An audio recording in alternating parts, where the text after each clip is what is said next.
All right. Emily Hopkins is a former congressional staffer on the House Committee on Education and Labor, where she worked on a variety of health, human services, and education issues, including early care, education, child welfare, child nutrition, and anti poverty programs. Among her accomplishments on the committee, Emily contributed significantly to H.R. 5129, the Community Services Block Grant Modernization Act of 2022, which reauthorizes the Community Services Block Grant Program.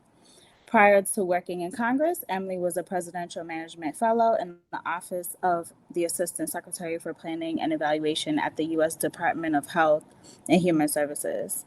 Emily earned her bachelor's in child development from Texas Christian University and her master's in social work from the University of Michigan. While at Michigan, Emily discovered her passion for policy and political social work after attending Social Work Day on the Hill and Student Advocacy Day in 2019. Since then, she has worked to hone her policy analysis and advocacy skills and currently serves as the Vice President of CRIS Board of Directors. Please allow me join me in welcoming Emily Hopkins. Thank you so much. It's weird having your bio read about you. It's the first time that's happened. I'm like, wow, this is like strange. You're a very important person. Thank you.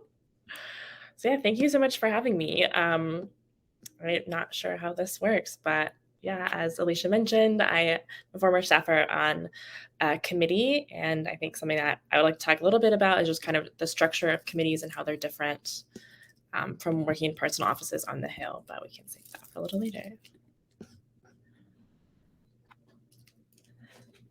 We can talk about that now if that would be helpful.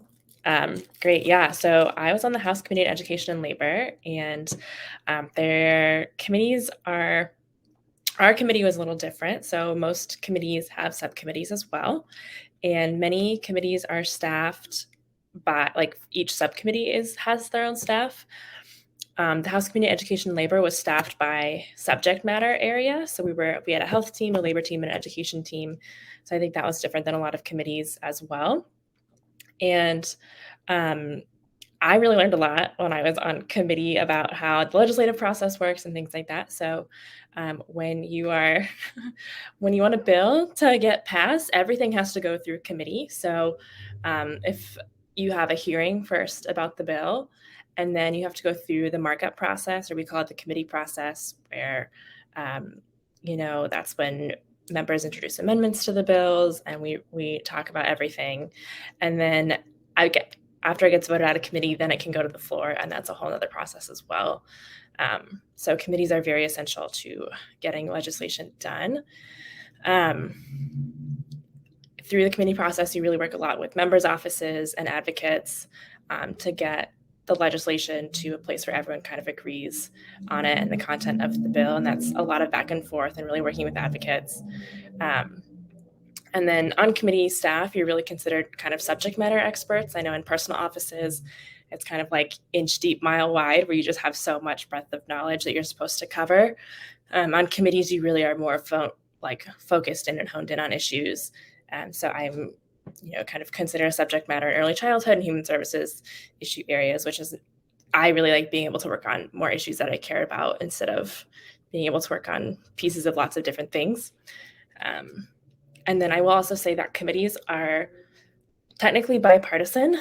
You have the majority staff and the minority staff, but they are separate. And I'm a former staffer, so I'm a casualty of the midterm election. So, when the Democrats lost the House, I was not able to continue working on the committee. They are funded about 65-35, and so our funding got cut in half when the Democrats moved to the minority.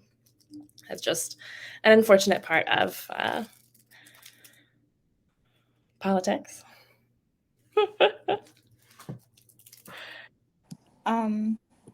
So as budding political social workers, all of us here, can you speak to your experience of like how you got into this role in the first place? Yeah, that's a good question. I think my path to the Hill is different than a lot of people. A lot of people there are a lot of opportunities to intern on the Hill, and offices on the Hill pay their interns, so I will plug that. That's really great. I know a lot of social work internships are unpaid, so if that's an opportunity, I will will suggest that.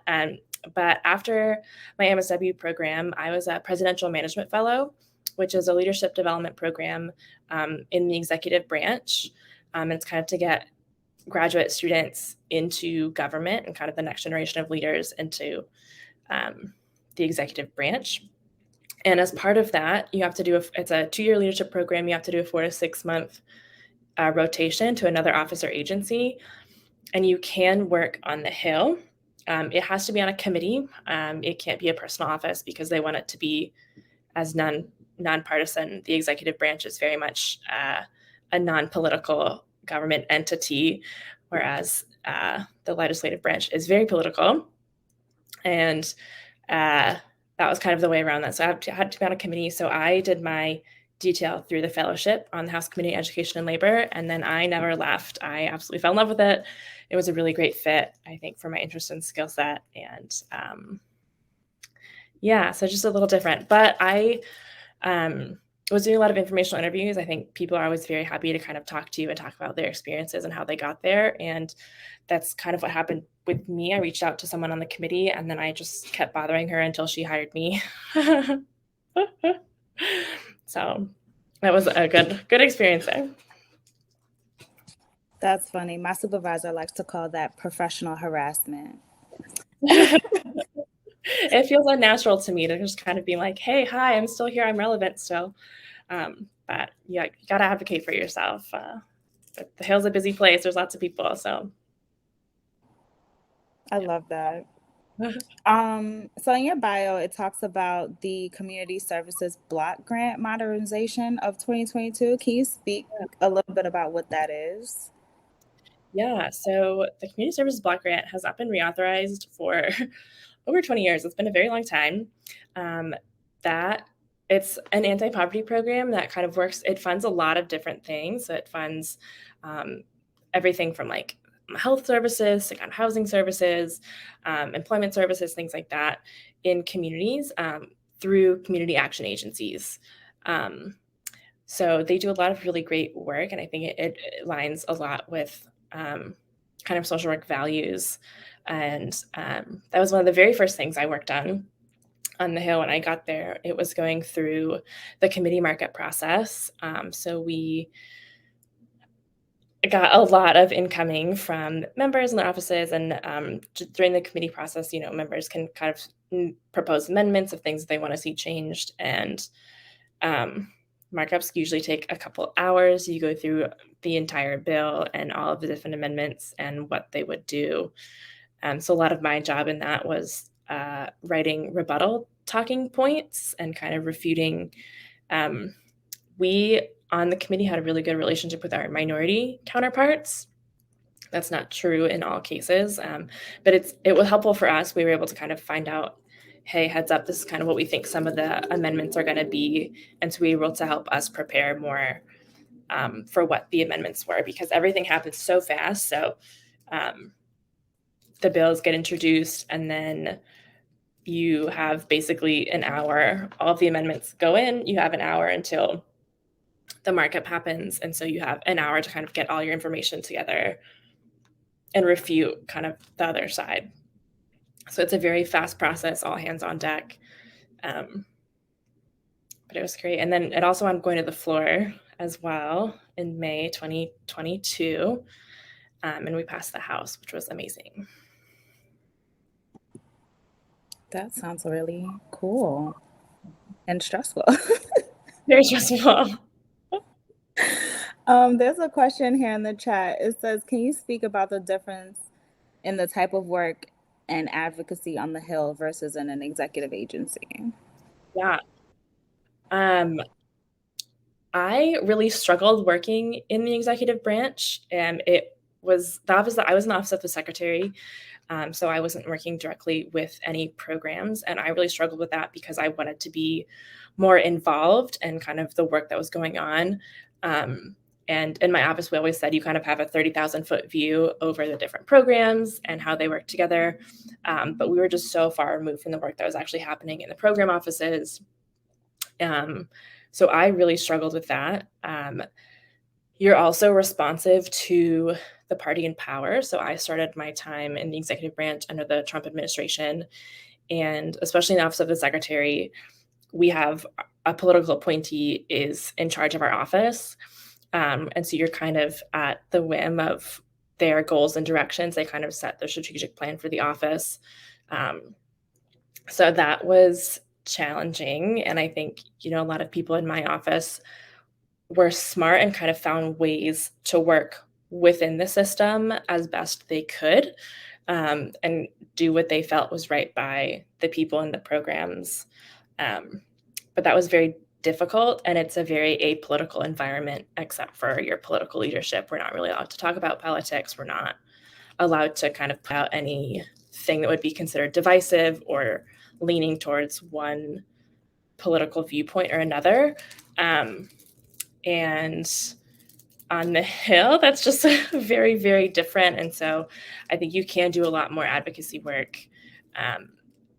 In the executive branch, it was more academic and research focused. They want, kind of the best information out there that they can be putting out.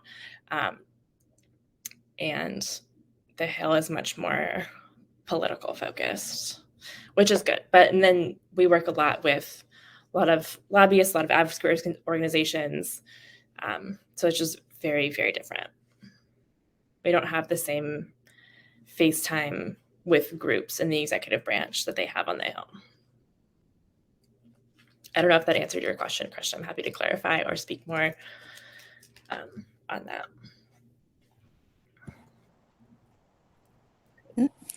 It helps. It's great. Social work is a profession that's so deeply rooted in values and ethics and all that stuff, and working in politics, we know can be, and so how do you think that as social workers we can maintain our values, and how do you think that like the values and ethics played into like your role working? Yeah, that's a good question. Where to begin? I think it's hard on the Hill. I think there's a lot of good people that are trying to do good work. There's also a lot of people that are there not to do good work and that are just kind of play into the whole politics game. I was very fortunate to work on the House Committee on Education and Labor, which I think is very committed. And I think the committee as a whole, their jurisdiction and what they're advocating for is more in line with social work values. And I think many of the other committees and places on the Hill. And so I was also surrounded by a lot of people who I think shared similar values, which was very helpful to me.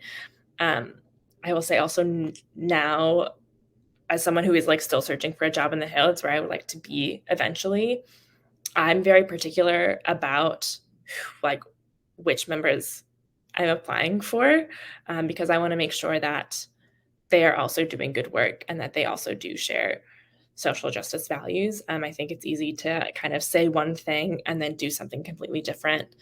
There are a lot of political considerations you have to make. So I think it's definitely, the Hill is a hard place to work. I don't know that the Hill necessarily itself supports the values that I hold. But I think it's about, there are a lot of people there who, it's just like finding like-minded people, I think is important. Yeah, no, I think that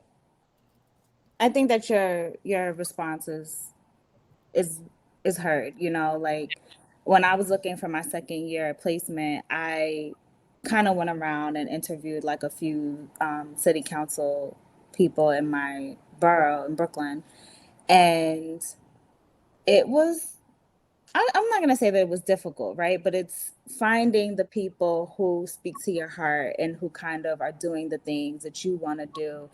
And one of the people that I spoke to, her chief of staff, and she was telling me, I said, well, I need a placement that's flexible because I have 5 kids and I need to be able to go pick them up. And I have my 1-year-old who is home with me right now. And she was like, we don't have anybody in the office who's a parent. And so we've never really considered like a hybrid work schedule, but we probably should do that because, we Yeah. have to be inclusive, right? And I was like, who are you and where did you come from? You must have dropped from the heavens. So Yeah. definitely I feel that. Yeah. It's hard, and not all offices are like that. So I'm glad that you had someone who was kind and receptive to that. Yeah, for sure. I mean, I ended up doing my second year internship at NASW, but I digress. um, I'm not sure. Does anyone here watching have any questions? Or should I continue rolling with my questions? What do you guys think?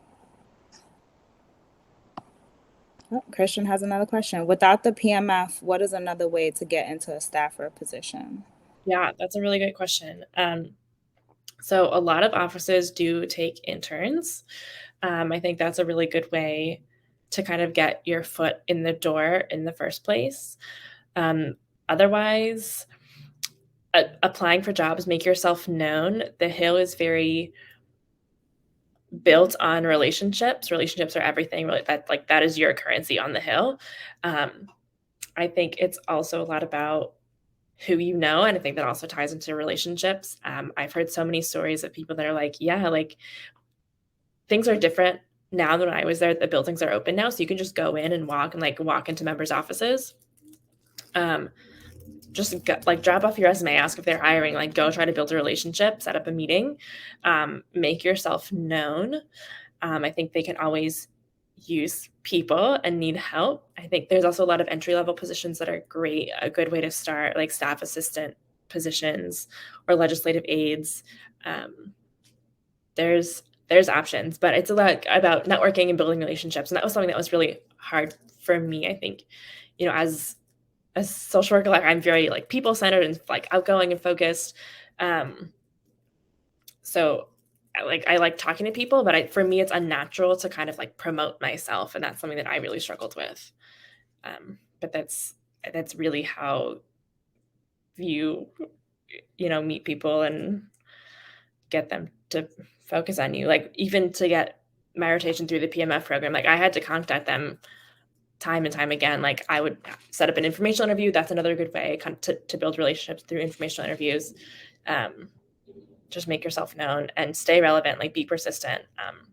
They are busy, but if you know, stay at the top of their mind, they will remember you. Christian, professional harassment. Um, I like what you said about like being persistent. That's one of the things that I did with my local city council office. Like I volunteered with them for the whole summer. Every time they looked for a volunteer, I showed up with my 5 kids in tow to do park cleanups and all kinds of stuff. Like, but when I was looking for an internship, they were quick to Yeah. ask me to participate because I was there and I showed up and they saw that I was willing to endure the grueling summers to help them with their mission. It's Um, so important. yeah. She said, I was going to ask how to get started working within policy-based positions. I love macro work, but I feel the micro work experience is really important. So I have the lived experience working with the populations. I'll eventually serve on the macro policy level, but I don't know how or when to make that transition.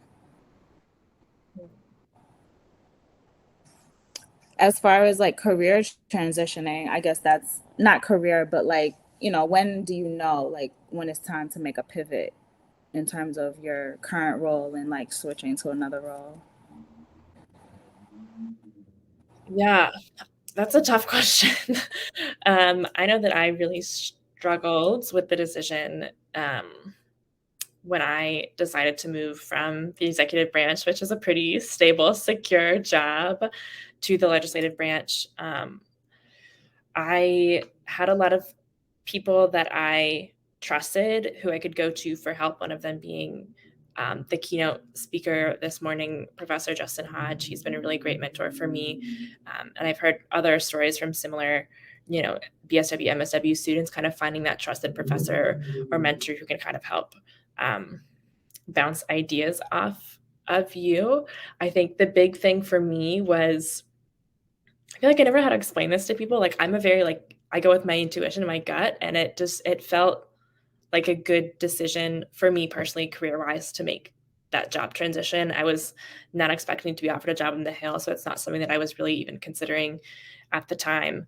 But I knew that I loved the work, and I felt like I wanted to be a part of that, and I felt like I could make more of an impact on the Hill than I could otherwise.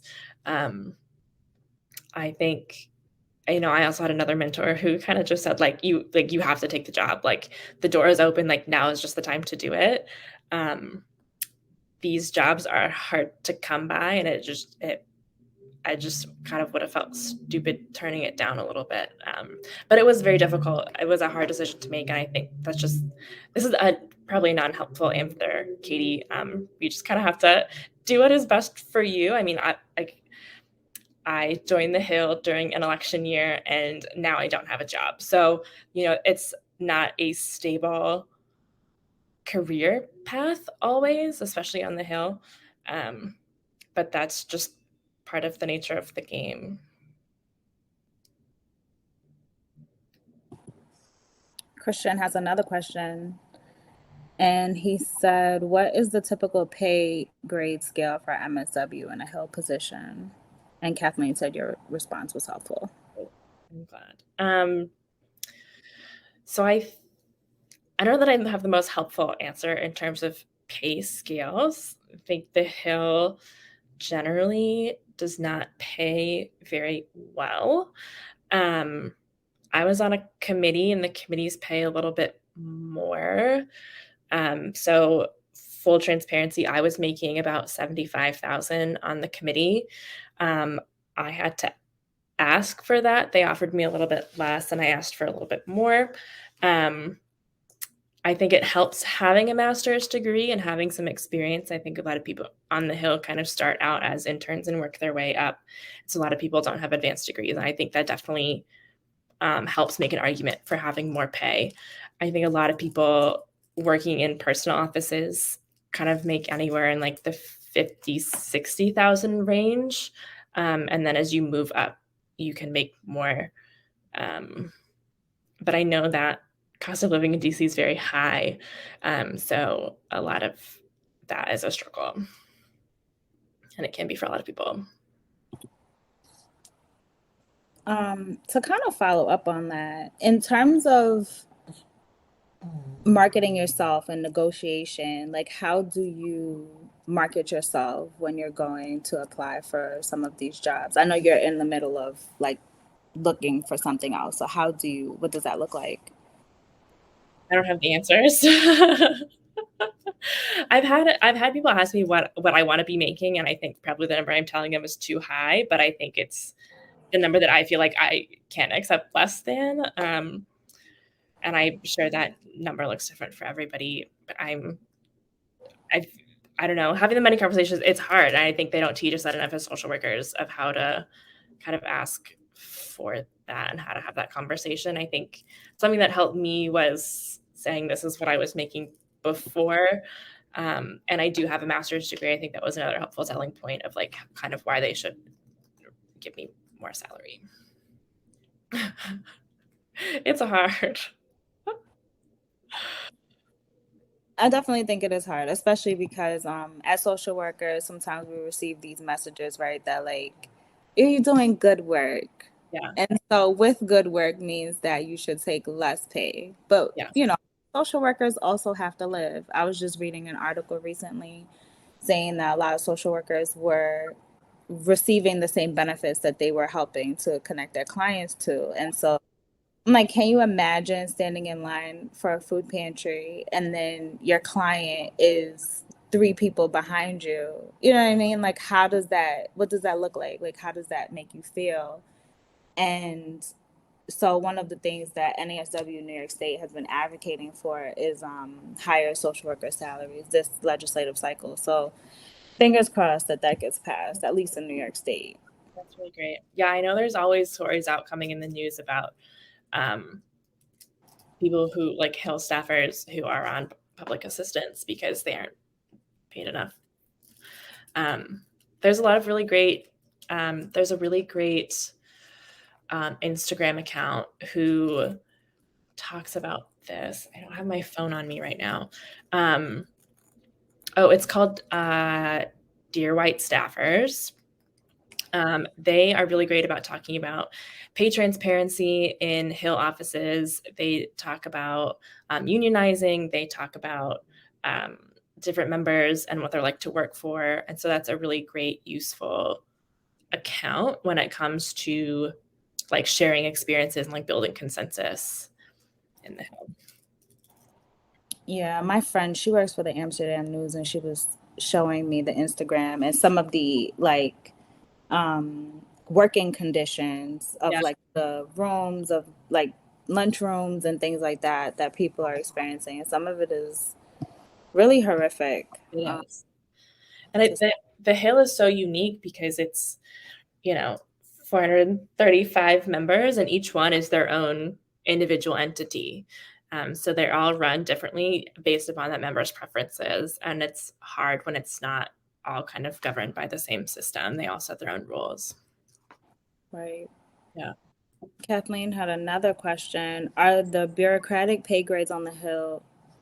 Oh, I think, are there bureaucratic pay grades on the Hill in these types of positions? She's looking for positions at DSS, and it seems to be a lot of bureaucracy and not a lot of room for negotiation.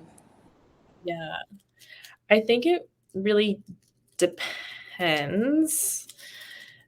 I don't know that I'm the best person to answer this. I've only worked in one office on the Hill. Um, yeah, I think it really varies office to office. I know there's some offices that pay really well, some don't. All of that is dependent upon the member. Um, on the committee, for example, um, the committee gets like one budget and what people's salaries are based upon like the member in charge. So on the committee, we have, the chairman and the ranking member. So the chairman is really the one who sets the budget decisions for the entire committee. That included staff salaries. And we had money left over that could have been used for higher staff salaries. It could have been used to hiring more staff. And like those options weren't ever pursued. And so I think all of us were kind of like, why not? That's something that we didn't fully understand, but it comes from the member. Like they are the ones that make those decisions for the office, but we always had extra money in the committee budget. So working on the Hill or like working in the committee, it's not like, you know how federal positions, they have like a GS and then it has like a pay range. So it's not that rigid essentially. Yeah. So I left the GS scale when I left the executive branch. Oh, okay. Okay. Yeah. So Kathleen, I think that there may be some like a range basically that they can pay up to a certain amount for a specific position. Yeah. But it's all based upon the member. So I think this is just personal experience. I don't know this for a fact, but from what I've seen is that members that I know that are more difficult to work for and that are like known to be difficult to work for will pay higher salaries. Interesting. Interesting. Um, Now I'm personally curious to know, have you ever had to like advocate for yourself within your office Uh, aside from negotiating, I can't talk now, your salary? yeah, this is more of a personal thing, but I have a chronic health condition, and that mixed with the crazy fun hours that you get to work on the Hill doesn't always mix very well. And so I think that just it came from like I had a really great boss. I know that's not always the case for everybody, but I had a phenomenal boss on the committee, and I kind of trusted her to share that information. And I think she was very receptive to being like, if you need to work from home, like totally like take care of yourself. Like she was very understanding of me being a person first and not just an employee, which was very important and helpful to me. But that was something that I had to have a conversation with her about. I'm glad that worked out for you though, Yeah. because you're right, not everyone does have that one relationship, and then two, some people are not necessarily receptive to that. So that's really awesome that that worked out for you. Yeah, that was very nice. What social work skills did you regularly use during your work on the Hill? Yeah. Communication is a big one. I'm going to keep going back to that. Communication is like everything, relationships and communication, like they are so intertwined. Um, and just you have to learn how to communicate with everybody, different audiences. Um, that's just like the most, I think, important skill to have. Empathy is another big one. Like you are it's I think sometimes like hard to understand like the weight of the work that you're doing in Congress. Like you are making policy like directly impacts a lot of people's lives. And I think that's not always something that many members take into account when they are making policy decisions. Um, but I think that's something to like remember and keep centered and focused is like you are making decisions that impact lots and lots of people. Um, I think Kathleen mentioned having lived experience. Like it's important to hear the voices from the people and kind of like the impacts that these policies are having. We did a lot of people on the committee that did have lived experience, so it's important to have, those people in decision making positions. And I think we were very fortunate on the committee to have that. Are there times that you have to remind them that you're making policies that impact a lot of people? Do people like tend to forget sometimes? I think my committee, no. But just from other members, I think we had a lot of really great members on the committee who like were very involved in their communities and like really knew what the issues were and really cared a lot about like making positive change. And that's not always the case, I think. Working in the committee, do you ever have like social workers or community members come and do testimony? Yeah, so that was part of my job for hearings. Or briefings, even we would kind of figure out who we needed to have, and we often kind of had like three buckets of roles that we needed. So the majority usually gets three witnesses, and the minority gets one. And so we would always want to have kind of like a researcher, a practitioner, and then somebody else to kind of either fill like a more like policy role or like an expert role. And so we did a lot of kind of figuring out who would be the best to kind of fill those positions. And oftentimes it was, community advocates or sometimes it was people with lived experience. I know they did a hearing on kind of the labor busting stuff with Starbucks, and they had, one of the main people involved in like who lost their job, what like gave testimony. So it's like important to hear like directly from those people and like the impact that these policies are having. And committee hearings, I think, as you mentioned, are a really great opportunity to do that before, like directly before members of Congress and directly for a lot of members of Congress. Do you have any suggestions for folks who may be looking to do testimony? That's a good question. I think for us, so as I mentioned, like on the committee, we're kind of considered subject matter experts. So we kind of look for people who we also know that would have that level of experience and expertise. I don't know that I have any suggestions for how to provide testimony. You can also, if they are having an event, like you can provide a letter. And that's another good way to have your voice heard. You can submit letters to the committee that will wind up in the record, expressing your views and saying like why they should or shouldn't support XYZ issue.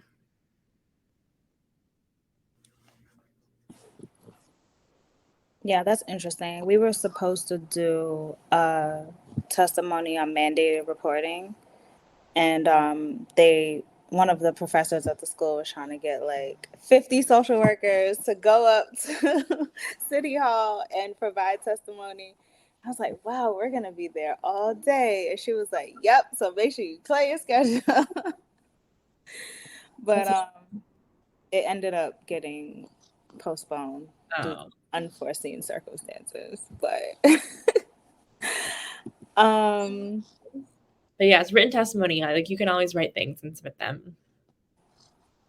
that sounds like a really good way. Then you don't have to spend your whole day at City Hall. I know that I think sometimes it can feel like, oh, I've been contacting my representative's offices and like I don't know what they're doing or like I don't know if they care, but they do keep track of all the mail that they get and what issues people are writing in about. So that is something that they do have data on, and if enough people write about a certain issue, like they will pay attention. Interesting. So when they keep those letters, like what do they keep them to reference at a later time, or do they just hold on to them just? I think it's just more kind of like quantity of people that care about a certain issue. Okay. This is unrelated to, it's like related but adjacently. I will also say, like, if you are going to talk to a member of Congress, they want to hear directly about issues that are happening in their community. I'm talking specifically for members in the House. They care about what's happening in their community. And a lot of times we would be talking to advocates and they'd be like, this issue is important and you need to do this. And we're like, that's great. Like, I also really care about that issue. But when we're going to the chairman and saying, like, we need to do this, he's going to be like, okay, but what does that have to do with my community back home? And so I think if you're going to talk to members, like, you need to directly tie that issue and talk about how it's impacting their community specifically.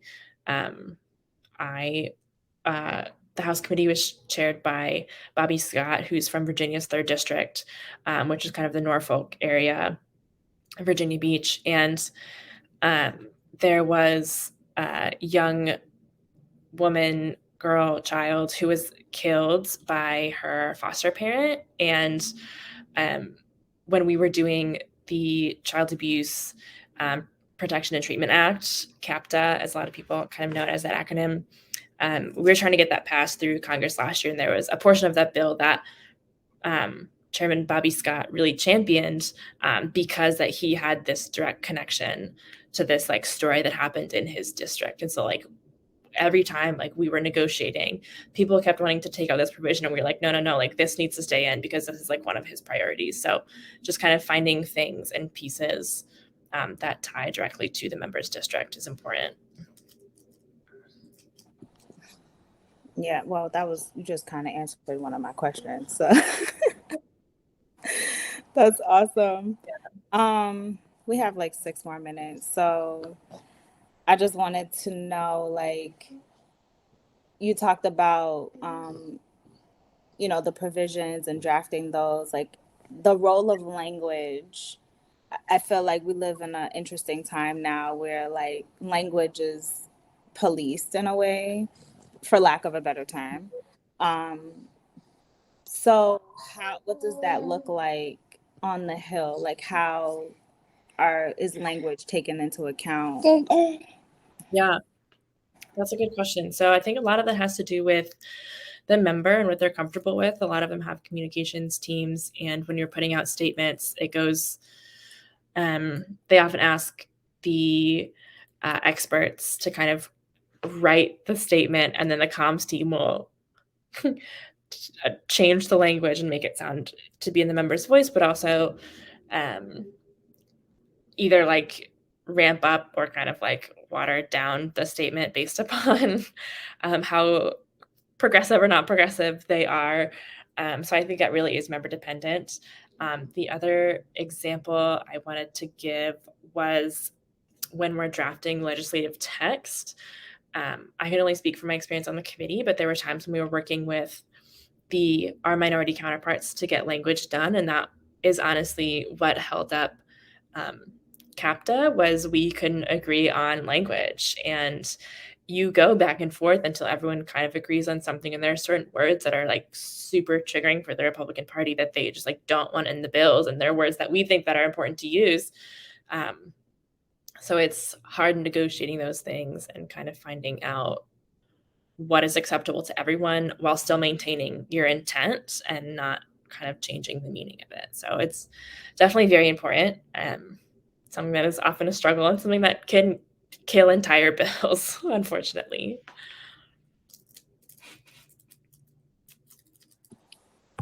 And I guess we can end with, like, if you had one thing that you could tell, like, budding political social workers or staffers, what would be like the one key takeaway that you want people to have from this? Hmm. It's a good question. I would say if you have the opportunity, I would say like definitely get involved in your political process. It's something that I didn't talk about, but I started working a little bit on campaigns. That was kind of my first foray into the political process. Get involved, do it. It's so important, and I think sometimes it's harder to be like, "Am I making an impact? Like, is